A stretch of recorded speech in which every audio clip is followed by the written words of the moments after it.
아이들이 공부하기 좋은 영어 문장이 있고 아이들이 공부하기에 나쁜 영어 문장들을 나눌 수가 있어요. 입시에서 또 더 나아가서 기업에서 요구하는 최소한의 영어 능력이란 글로 쓰여진 영어 문장의 뜻을 정확하게 해석하는 것입니다. 그래서 최소한 영어 문장을 공부를 해야 해요. 그 다음으로 중요한 건 듣기 능력, 그 다음으로 중요한 건 회화 능력인 것 같아요.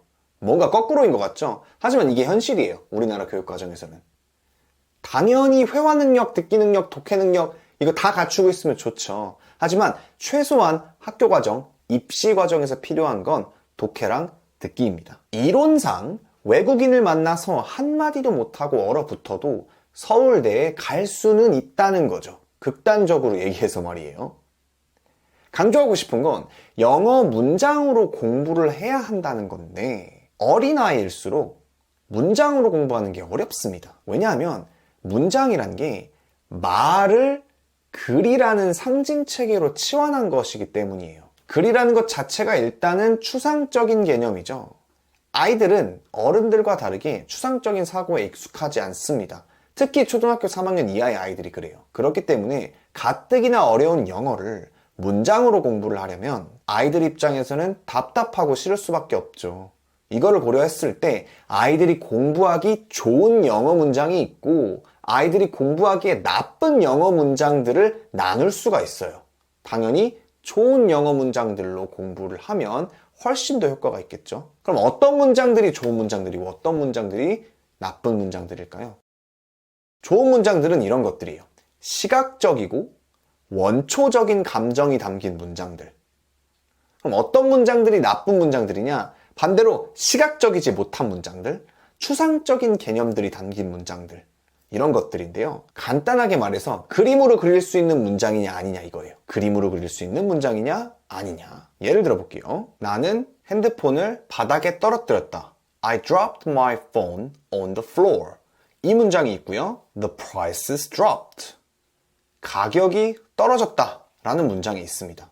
이 두 가지 문장이 있을 때 첫 번째 문장이 더 어려워 보이고 두 번째 문장은 상대적으로 쉬워 보여요. 이건 객관적인 사실인데요. 왜 그러냐면 자, 두 번째 문장은 어때요? 그냥 단순히 주어와 동사로 이루어진 아주 1차적인 문장이에요. 그런데 첫 번째 문장은 어때요?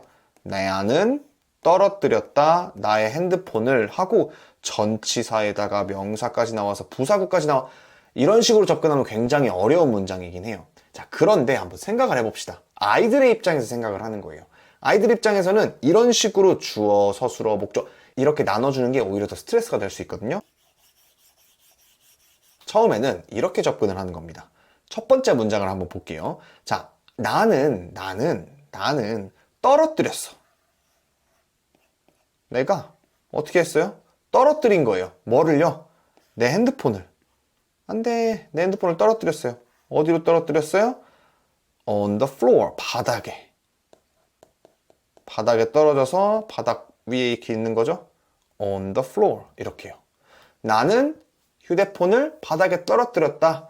I dropped my phone on the floor.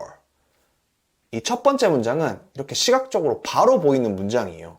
전혀 추상적이지 않고 시각적으로 바로 보이는 문장이라는 거죠. 이런 문장들은 어때요? 아이들의 입장에서는 바로 자극이 온다라는 거예요. 이해가 바로 가니까요. 반면에 이 두 번째 문장은 어떤가요? 가격이 떨어졌다. 이거는 어른인 우리의 입장에서나 직관적으로 이해가 되는 거지 아이들 입장에서는 drop, 떨어지다라는 것이 이렇게 위에서 아래로 낙하하는 것을 의미하거든요. 물론 가격이 떨어졌다라고 한국어로 말하면 이해는 갑니다. 뭐 10,000원 하던 게 5,000원 한다는 얘기야 라고 하면은 이해는 해요. 아이들이 바보가 아니기 때문에.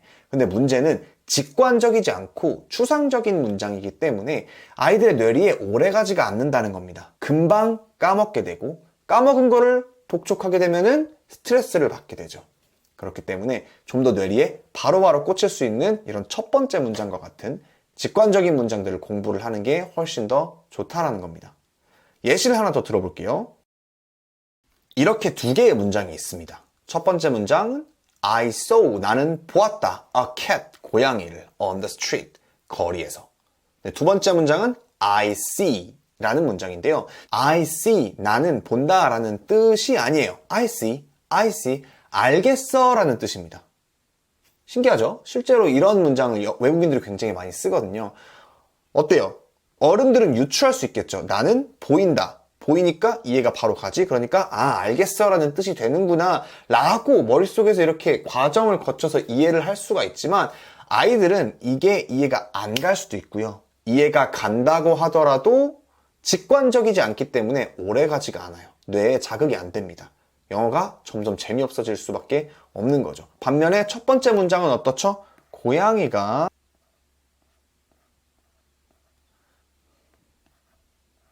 고양이 같나요?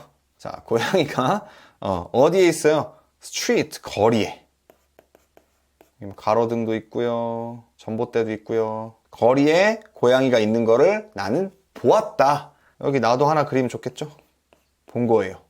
이렇게 시각적으로 바로 표현을 할 수 있는 거, 이런 것들이 공부하기에 좋은 문장들입니다.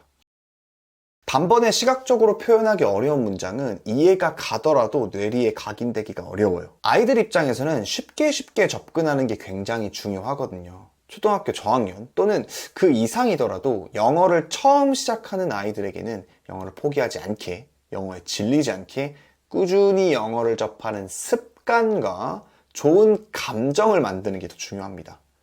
영어를 공부해가지고 알고 있는 어휘의 개수를 늘리고 문법적 지식을 늘리고 문제를 잘 풀고 이런 능력들은 솔직히 중학교, 고등학교 가서 해도 돼요. 시각적이고 원초적 감정이 들어간 문장들, 보다, 떨어뜨리다, 만지다, 냄새 맡다, 이런 시각적이고 또한 좋아한다, 싫어한다, 사랑한다, 슬프다, 이런 원초적 감정이 들어간 문장들, 그림으로 표현할 수 있는 문장들이 효과적이라는 것은 거꾸로 말하면 접한 문장들을 자꾸 시각적으로 표현해보는 연습도 좋다는 거예요. 요즘 아이들은 독해력이 너무 떨어지죠. 영어가 어려운 것도 있지만 그냥 글이라는 것 자체를 잘 안 읽어요. 어떠한 텍스트 정보가 있을 때 그것에 대해서 깊숙이 생각하는 습관이 잘 형성이 안 되어 있더라고요.